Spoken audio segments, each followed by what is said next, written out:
Welcome back to the morning show here on Arise News. The Manufacturers Association of Nigeria and the Lagos Chamber of Commerce and Industry have expressed concern over President Muhammadu Buhari's request for the Senate approval of 29.96 billion economic stimulus infrastructure external loan. The Director General of the Lagos Chamber of Commerce and Industry, Muda Yusuf, noted that Nigeria's debt profile grew from 12.6 trillion in 2015 to 25.7 trillion during the second quarter of the year 2019, an increase of over 100%, further stating that there is also the bigger worry about the capacity to service the debt. Well, he's now joining us in our studio in Lagos.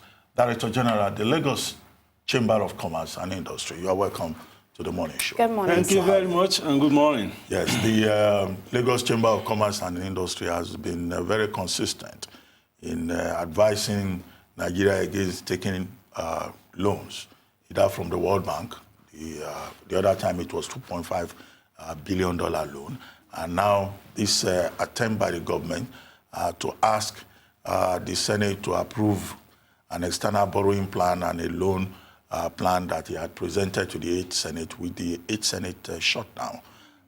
But why do you think that these loans will be negative to Nigeria's economy? Yeah, thank you very much. You know, when we manage an economy, you also take into account issues of sustainability. You manage an economy not just for today, but also for the future generation. Already, we have quite a number of challenges with managing the current stock of debt. Challenges from the point of view of the capacity to service the debt. Ordinarily, you know, taking a loan is not a bad thing. Even in the Fiscal Responsibility Act, of course, about section whether 41 or so, there's a provision there that gives a guidance on what kind of loan the government can take, whether it is federal, state, or local. First, it has to be a loan that is concessional in nature. Second, it has to be for capital projects that impacts on infrastructure or human development. Third, it has to be something that has long moratorium.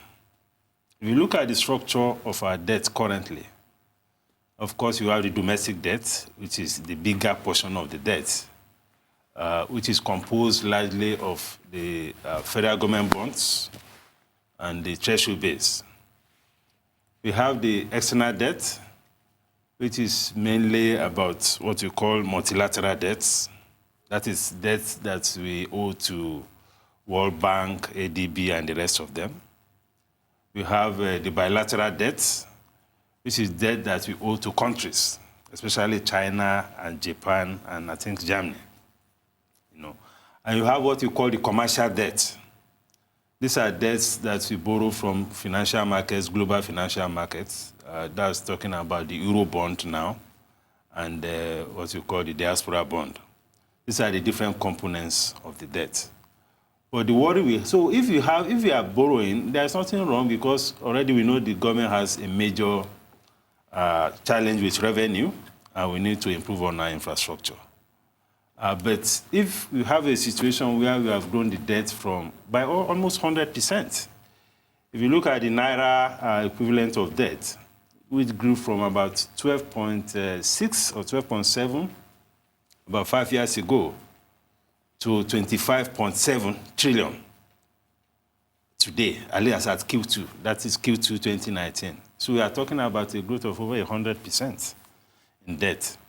And ideally, that growth should have also reflected in maybe the infrastructure development and so on, if you have to go by what the Fiscal Responsibility Act says about issues of borrowing. I'm not sure we have seen that kind of proportionality in terms of the growth in infrastructure. So, but the bigger issue actually is that if you are owing, you have to pay.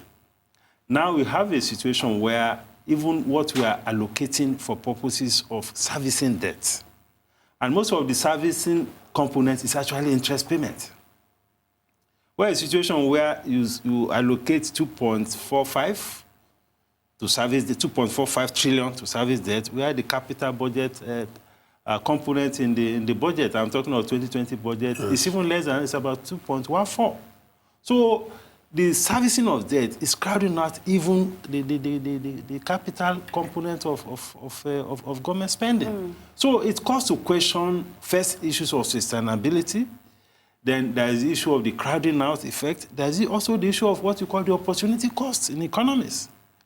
If you are allocating 2.45 trillion to service debt, what happens to other commitments of government? So that is why we feel that there's a need to approach these issues cautiously. Absolutely. So that you don't have a situation where you end up with a full-blown debt crisis, where we have to now be going to IMF and they now be giving you conditions that you have to meet before they can bail you out. So that is the basis for the caution that we have given. Absolutely. And I mean, our debt servicing issue is something that everyone is worried about right now. And debt in moderation is good, but where you cannot service your debt, one would hope that you would look towards other alternatives for raising money and other means that are not going to require the sort of detriment that comes with this discussion. So what I wanted to ask you is focused on those alternatives. What are these alternatives to generating revenue that the federal government, one would hope, would be looking into right now? And how much effort are we putting in that direction? Well, there are two angles to it. Because when you are managing finances, or when you are talking about issues of fiscal sustainability, there is the angle of cost, and there is the angle of revenue. So we have to deal with these issues from these two angles. If you look at the structure of budgets over the last couple of years, not just at the federal level, even at the state level, the current spending is taking close to 80% in most cases. And when you check the situation at the end of each fiscal year, what you find is that the current spending is almost fully implemented, while capital projects will be struggling between 40 to 50% in terms of implementation.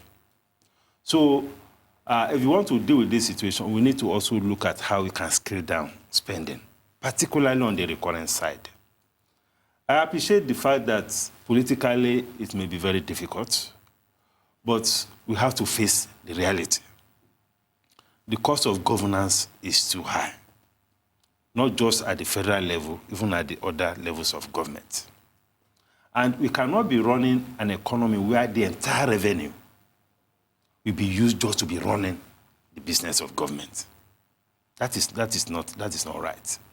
Because the situation we have now is such that almost 100% of the revenue we have, we spend on recurrent. After recurrent, if you want to do any capital expenditure, any capital project, you have to borrow. So we need to look at our structure of spending, particularly the cost of governance. Because we have been carrying on as if it's just business as usual. If you look at the report that was given on that day when the medium-term expenditure framework was presented, the revenue performance on practically all the headings had negative variances. I'm talking of 2018 report. And even 2019 report so far is also not significantly different. So you cannot have a situation where your revenue is getting weaker by the day and your expenditure is going up. It doesn't add up. Because we need to look at how we can sustain the totality of the system. So we need to look at issues of course, the spending pattern. We also need to look at the revenue side. Revenue side, first, we have quite a number of revenue-generating agencies of government. The president himself has said this severally, that we need to get these revenue agencies to do much more than what they are doing. It also takes very strong political will to make that happen. Because most of those presiding over these very robust revenue-generating agencies of government are also very politically influential people. So to get them to comply fully with the provisions of the Fiscal Responsibility Act in terms of remitting a percentage of their operating surplus to government has also been challenging. So over the years, we have seen very significant shortfalls in revenue between actual and projected revenue from what you call independent revenue. Because that portion of revenue is independent revenue. So we need to make that happen. Then we also need to realize the relationship between growing investment and revenue. Because what we have seen is that many of the government agencies, in their bid to raise revenue from government, they halt investment. They make life difficult for investors. And they fail to realize that if you create the environment for more investment to come in and for existing investors to also grow, invariably the revenue will grow. But if the environment is so hostile, is so stifling in the process of generating revenue, you drive a lot of businesses, a lot of businesses go under. They find it difficult to survive, and before you know it, your revenue that you normally should have been collecting from taxes will begin to drop. That is what you are beginning to witness. So it is important to realize that there is this nexus between creating an enabling environment for investors and growing the revenue. Because at the end of the day, it is this investor that will give you the revenue. And if you have policies that are making life difficult for these investors, there is no way the revenue can grow. Because you can't tax a dead business. You can't tax a business that is not doing well. So these are the issues that we need to deal with. And we also need to look at our monetary policy side. Yes, it is good to strengthen the Naira, but we don't have to strengthen Naira at all costs. Because if you look at the totality of the ramifications of debt, we are talking about the federal government debt, which is basically the federal government bonds, treasury bills, and some of this external borrowing. There's also a sovereign component of the AMCON debt is also there. We need to take a short break. Yeah. When we return, you can continue with this point about alternatives that government can consider. You're still watching The Morning Show here on the Arise News channel. And still with us is Muda Yusuf, Director General at the Lagos Chamber of Commerce and Industry. We'll be right back.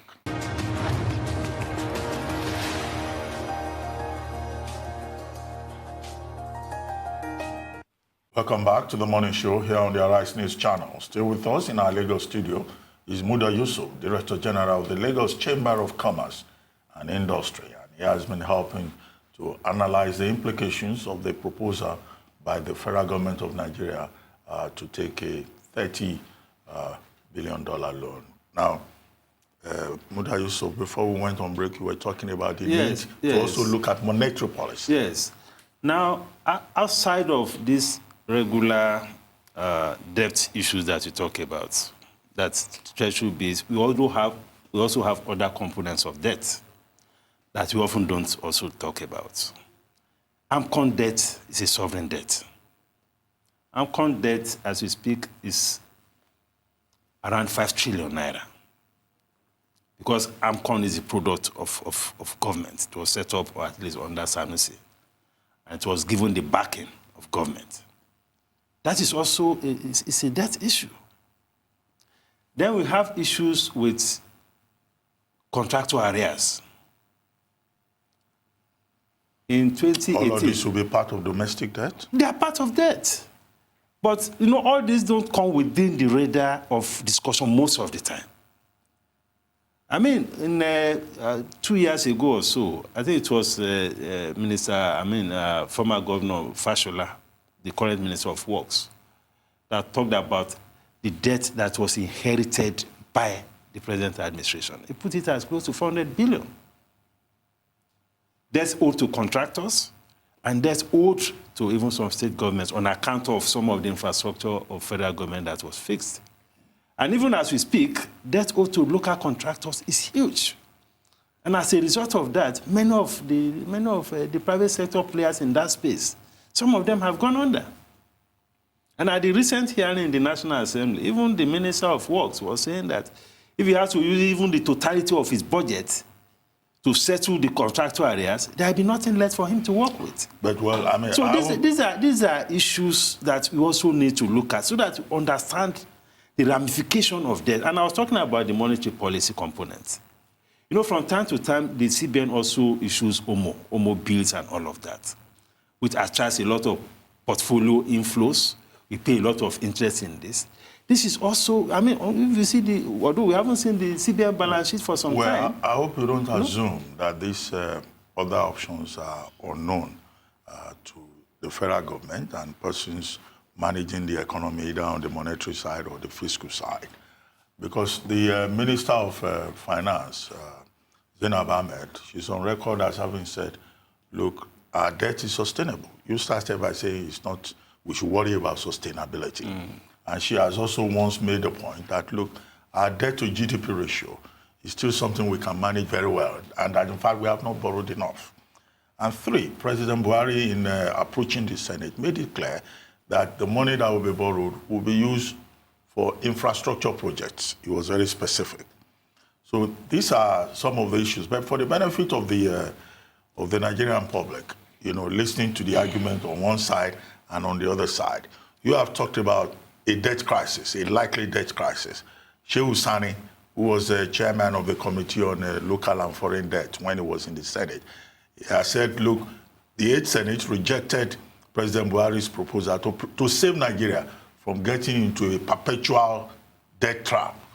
Now, what are the basic implications, if you want to help us break it down for the average Nigerian who is not an economist, who does not deal with figures? What is the long-term effect? Is it that government will collapse, or that there will be inflation, or that there will be unemployment, or what?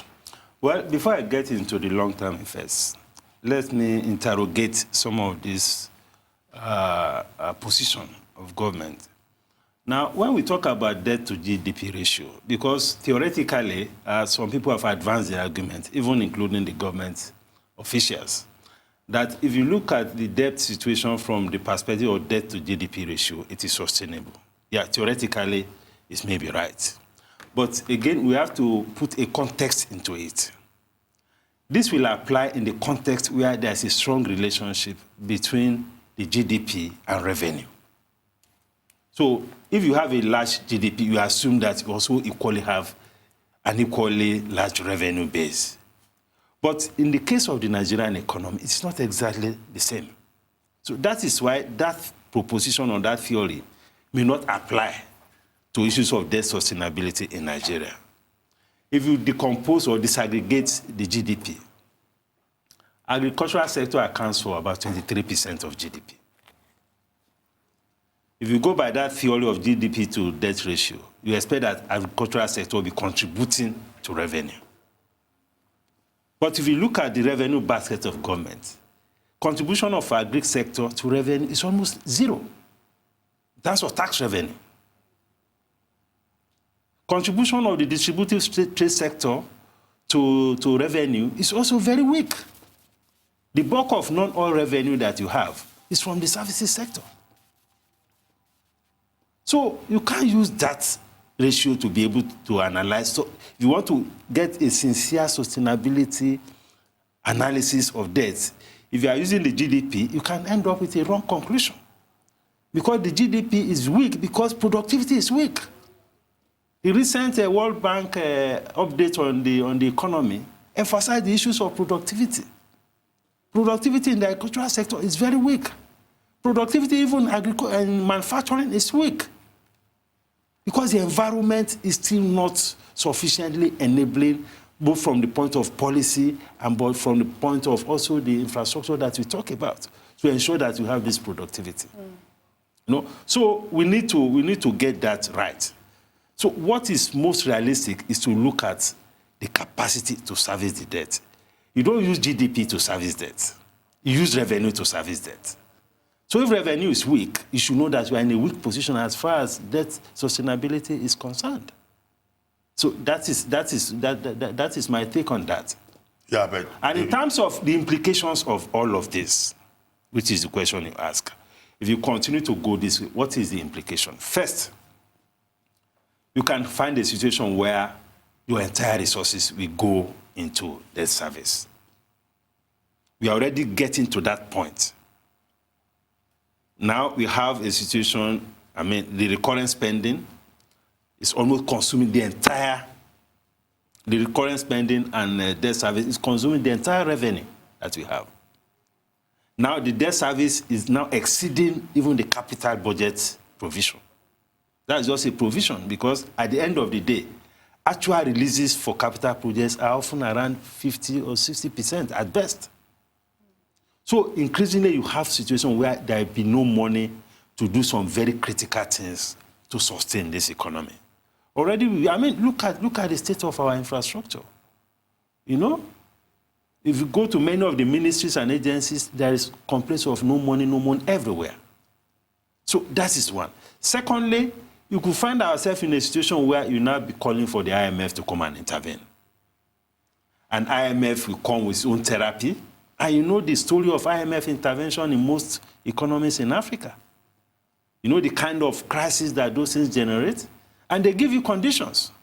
And if you are in a crisis situation, you don't have a choice, you have to take those conditions.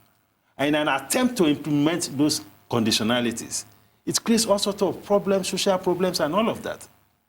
So it is always good for stability to ensure that we operate within a system or a framework that is sustainable.